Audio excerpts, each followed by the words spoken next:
Warning, this podcast contains themes of extreme violence and murder. Subject matter may be offensive to some listeners. Discretion advised.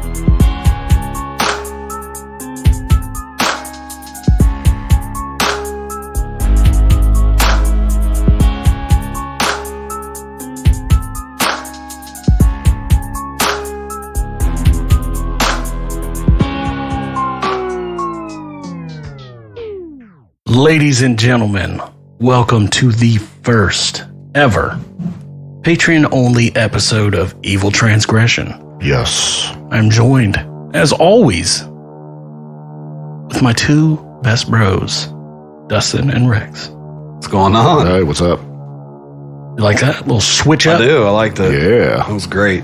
For our Patreons. I feel like I speak French every time I say Patreon. Right. I would like to welcome the patrons. You're not speaking French. I'm doing the whole episode in French. No, please Do don't. it. Jean Martin Scripps. Oui. Oui.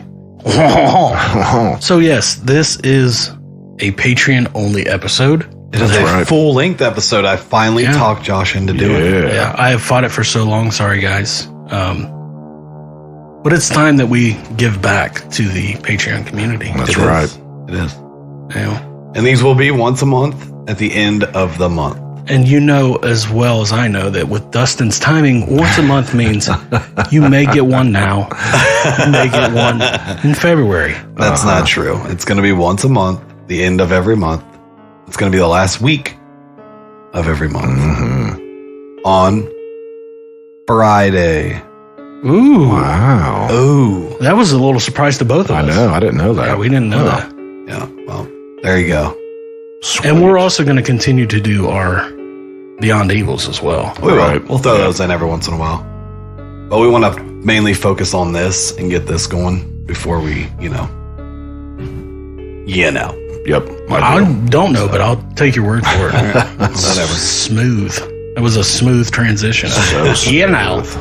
Silky smooth. But I like it. You Also, know, don't forget, you can pre-order your hat. Yes. yes. And the reason you're doing a pre-order is because they're a hot commodity. They are. So you want to get in on that pre-order. I've already while sold. it's there. I've already sold 1,000. I bet you have. Yeah, except for 900 of them went to us. They are sweet hats. I got one on right now. I'm not going to lie to you. Sweet hat. So you should definitely buy your grandma one. Yes. She could wear it to church. Bingo. Oh, perfect. Bingo hats. Yes. Evil Transgression bingo stampers. It's going to be our next thing. You get your evil transgression bingo. It looks bag. like a knife that stamps. Bingo. G47. Yeah. Hell yeah, dude. We got some big things coming up right now. We do. I mean, it's taken off a little bit Yeah. with that little feature from Podbean. Finally got a little growth again, Yep. That helped. helping the lost find their way to Evil Transgression. That's right. Mm-hmm. But this who is is all our- about the Patreons. Who is our inaugural person that we're doing? We're going to do a gentleman by the name of John Martin Scripps today. Ooh. For He's our very first Patreon only full-length episode. Yeah. Good deal. I like it. Can't wait to hear it. I mean, so buckle up, Patreons, as we discuss John Martin Scripps. John Scripps was born December 9th, 1959 in Leckworth, England. John's father was a truck driver, and he often traveled with him. The two were very close. When John was just 15 years old, his father committed suicide. That'd be tough. Yeah. You know, if you spend all your time with your dad out there on the road. And then he takes his own life. Right. It's going to do something to you. The death of his father was very hard on John. He would eventually drop out of school and travel. He would make the money to fund his trips by working odd jobs and selling antiques. In May of 1974, John was in trouble with the law for the first time. He was sentenced to a 12-month suspended sentence for burglary and given a fine of 10 euros. In today's money, that's equivalent to around $58. So instead of doing a year, just pay us $58 and you can go. Yeah. 10 euros, please. But the fine and suspended jail time did nothing to deter him. In 1978, he was arrested for assault and given a fine of 40 euros. That's over $100 now. Wow. In 1980, while traveling to Cancun, Mexico, John met a woman named Maria, and the two got married. They traveled for 2 years until 1982. John was arrested and sentenced to 3 years in prison for burglary and resisting arrest. In 1985, with only 2 months left on his sentence, John escaped, which caused his relationship with Maria to end. So he had 2 months left to serve on his 3 years. And he's like, I'm out of here. Wow. Yeah, I bet he wishes he would have worked or did that extra 2 months. Yes, because John was recaptured and given another 3-year sentence. They're like, Nice. don't that like the ultimate slap in the face? Like, Are you starting over? you started all over. Back to Right. day one, buddy. Maria filed for divorce once John was resentenced. After John was released from prison, he legally changed his name to just John Martin.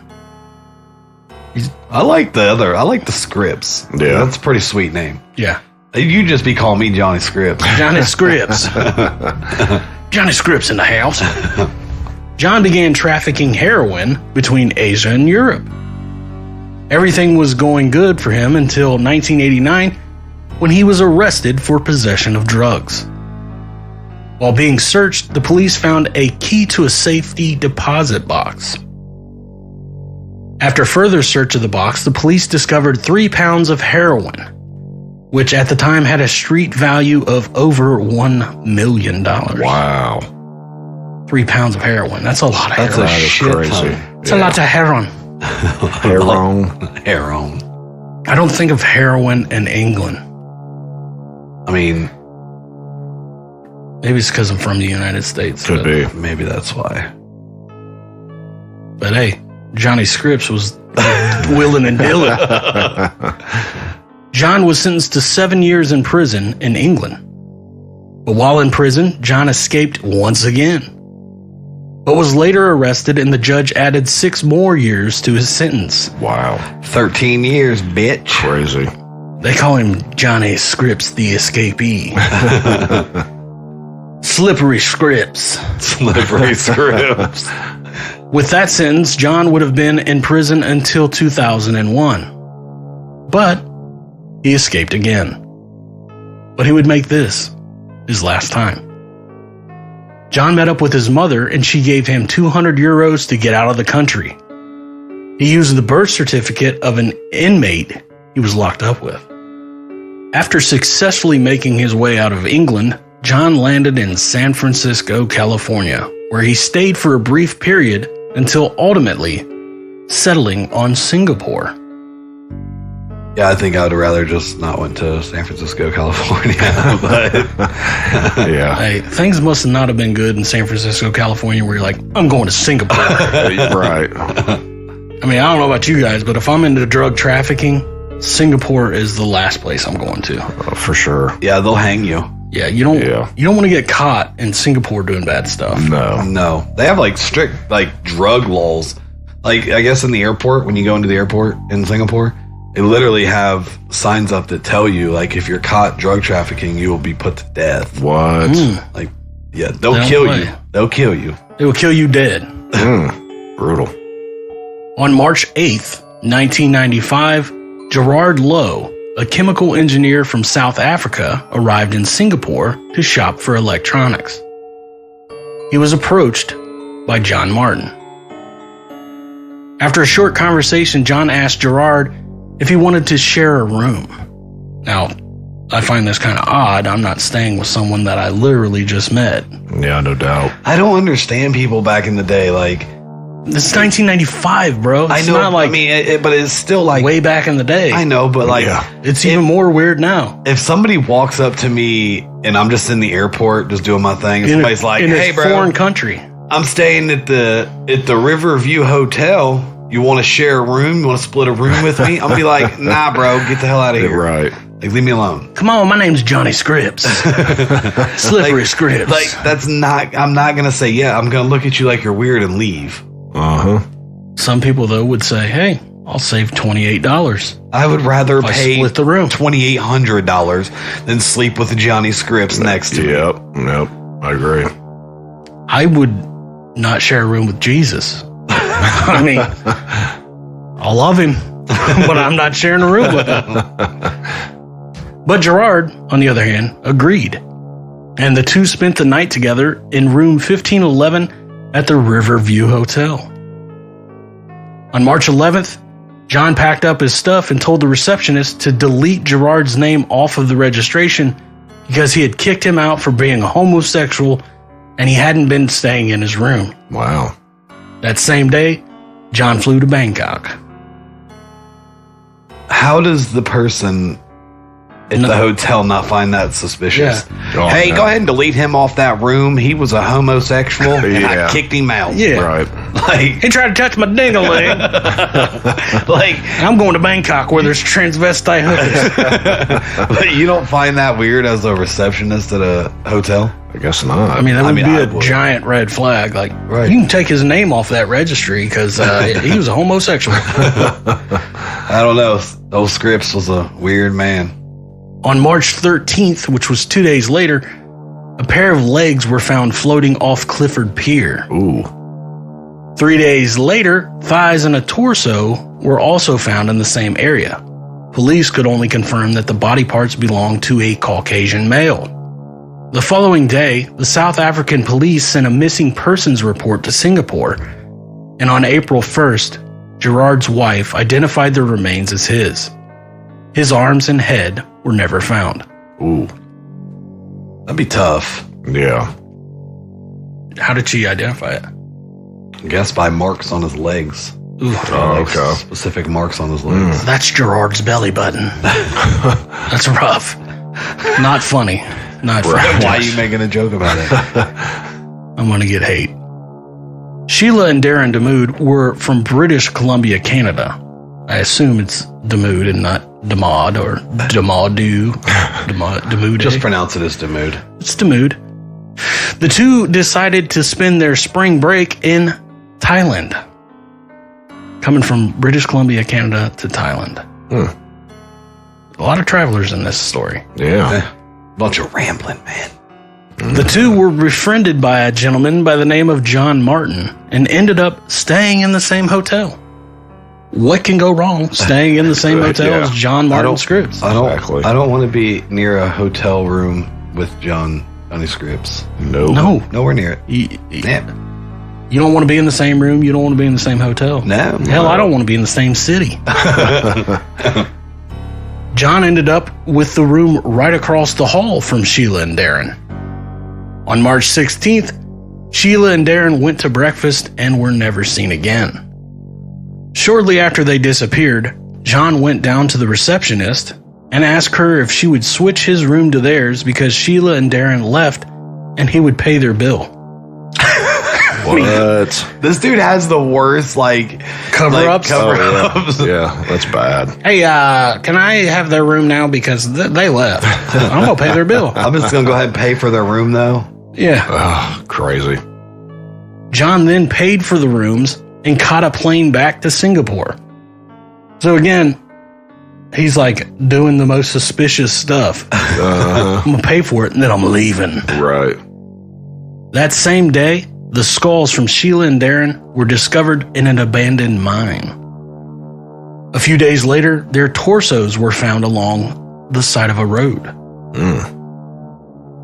Their bodies were so badly decomposed, they could only identify them by their dental records. Wow.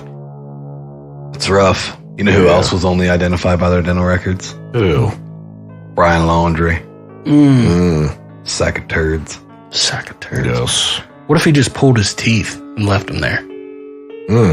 It is weird that his parents are the ones that found him. Yeah. Suspicious. It is. Oh, yeah, for sure. They were only there 30 minutes. Too. Right. Right. I have a theory on that, and I'll tell you if you want to hear it, maybe like at the end of this episode. Okay. Go ahead. Okay. So, yeah, let's talk about Johnny Scripps first. When John arrived at the airport in Singapore on March 19th, he was arrested when the fake name he was using was the same name that checked into the hotel with Gerard Lowe. Not a very smart criminal. No. Are they ever? No. While in the interview room, John busted out a glass window and attempted to slit his own wrist. Ooh. He claimed he didn't want them to hang him. He was sent to the hospital for treatment and returned to jail. John was found with 5 passports in his possession, 2 of those belonging to Sheila and Darren. Again, not a smart criminal. No, not at all. On September 18th, a hearing was held to see if there was enough evidence for a trial. On October 2nd, after countless interviews and evidence, the prosecution had enough and John's trial began. Throughout the trial, John tried to justify why he killed Gerard, saying he came on to him while he was asleep. That sounds reasonable, right? Oh, I asked this guy to spend the night with me. He tried to get fresh, so I killed him. John never admitted to killing Sheila and Darren. The judge in the case took 3 days to consider his verdict. When the trial resumed, the judge said, "I'm satisfied beyond a reasonable doubt that Martin had intentionally killed Lowe.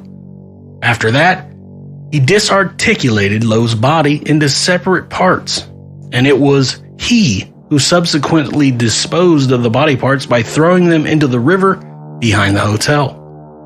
On the evidence, I had no difficulty to find that it was Martin who was concerned with the deaths of Sheila and Darren and for the disposal of their body parts found in different sites in Phuket.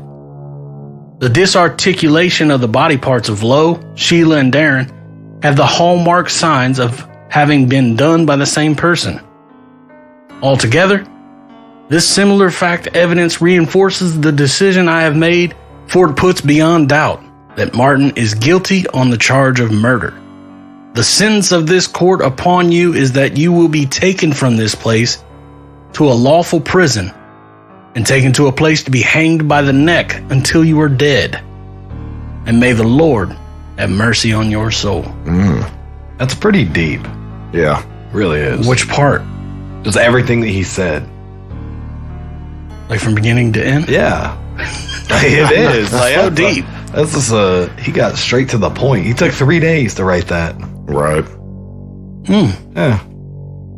On November 25th, John planned to appeal his sentence, but he later dropped the appeal for unknown reasons. John's last meal was a pizza and hot chocolate. Who What? eats pizza and hot chocolate? A dude that's getting ready to get hung from that. That's the most pathetic meal. Yeah. Like, I mean, a pizza. You know what sounds good? A pizza and a hot chocolate. No, it goes pizza and Coke. And not the kind that goes up your nose. Coca-Cola. Pizza and Coke over pizza and hot chocolate. Yeah. I can't think of anyone I know that would ever have tried pizza and hot chocolate. Yeah. Can I do something real fast? I got his final words Yes. on here, but they're kind of butchered. Like, because it's like literally like, I think it's a note he wrote or something, but he doesn't know how to spell. But it's going to be a good one. Oh yeah. He said, "One day poor, one day rich. Money fills the pan of hunger, but what will fill the emptiness inside? I know that love is beyond me. So do I give myself to God, the God that has betrayed me? Can I be a person again? Only time will tell. You may take my life for what it is worth, but grant," I don't know what that word is, "but I love peace and happiness." That's what he said. But he spelled peace, Peace. And he spelled rich, Reach. Huh.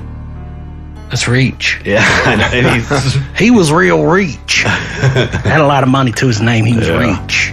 Wow. But he did get him some pizza and hot chocolate. They did. On April 19th, 1996, John Martin Scripps was hanged at the Shanghai prison alongside 2 others. And just so you know, those 2 others were drug traffickers. Oh, okay. That'll teach him. Yeah. John Martin Scripps was also thought to have killed 3 others in England, but there wasn't enough evidence to convict him. Sheila and Darren's case was closed after John was executed. The police listed their case as solved. That is the story of John Martin Scripps. I hope you all enjoyed that story. I did. Yes. Now, do you want to know my Brian Laundrie theory? Yeah, definitely. Now, this first one is one that I don't believe in. I'll give you that one first because it's pretty out there. Uh-huh. I mean, I'm not saying it's not possible, but you got to have your tinfoil hat on to believe this one. Nice. And it was, well, the mom went into the trail carrying a book bag and came out without one. And the parents had visited this site a day before or whatever, and they had placed this stuff. And that human remains isn't really Brian Laundrie's. They knew how to cover it up. Huh. The other theory I heard, which I don't believe this one either, is when they went on their camping trip, because you heard they went on a camping trip, right? Right. Yep. When he got back, the family went together out to this place, and the rumor was that the dad killed Brian. They took him out there and they killed him. And I don't believe that one either. No. The one that I do believe that is very possible, because like I said, they were only on that trail for 30 minutes before they miraculously find this stuff. Right. My theory that I believe is that they knew where he was the entire time. They had contact with him. And what I think, which is, I've heard bits and pieces of this theory, but what I think actually happened was they knew where he was. They had communication with him because he bought that burner cell phone and he left that at the house to throw him off. I think that he had a new SIM card for his old phone that was with him. And they had communication, the parents and him. And he probably started talking crazy about killing himself or something like that. And then the communication stopped. The parents panicked. And they're like, well, we're going to go looking for him. Because they went directly to where he was. All this park had been searched for weeks by the police. Right. And nothing was found. And then the parents show up, and 30 minutes later, they find this stuff. So I think the parents did know where he was. I think that they knew something was wrong when he may have stopped communicating with them. And that's... Do you think he's really dead? I do. I really don't want him to be, because I want him to have to answer for it. Right. And I really want a Dog the Bounty Hunter to be the one to catch him. But... What's that video of Dog the Bounty Hunter when he's like, Brian, like, give yourself to me, Brian, or something like that. Let me love you. I really want a dog to catch him, because that would have been so cool. Oh, yeah, for sure. Like a reality guy shows up and catches him. They said if Dog the Bounty Hunter catches Brian Laundrie, I want my money back. But I think it's really him. Unfortunately, that sucks. Because like I said, I really wanted him to be caught alive. Yeah. To have to answer. I mean, at least answer some questions on why or what. You know. They did supposedly find this notebook in a dry bag, but they haven't said what is in this notebook yet. Maybe there's some type of confession or something in there. Right. That explains things a little more. I just really would like to have had answers for Gabby's family. Yep, definitely. But that was my theory that I believe. So Good one. Yeah. Well, So thanks for joining us for this Patreon only episode. Yes, the very first. Pop that Patreon cherry. we appreciate it. Absolutely. Thank you guys for your continued support. We probably wouldn't be doing podcasting without the support of our Patreons and the Evil Mob. Yep. Because I was done like after the 4th episode. I'm pretty sure I've quit this podcast 4 times. Yeah, at least. Dustin's quit it at least 3. Mm-hmm. But here we are. Still going strong. That's right.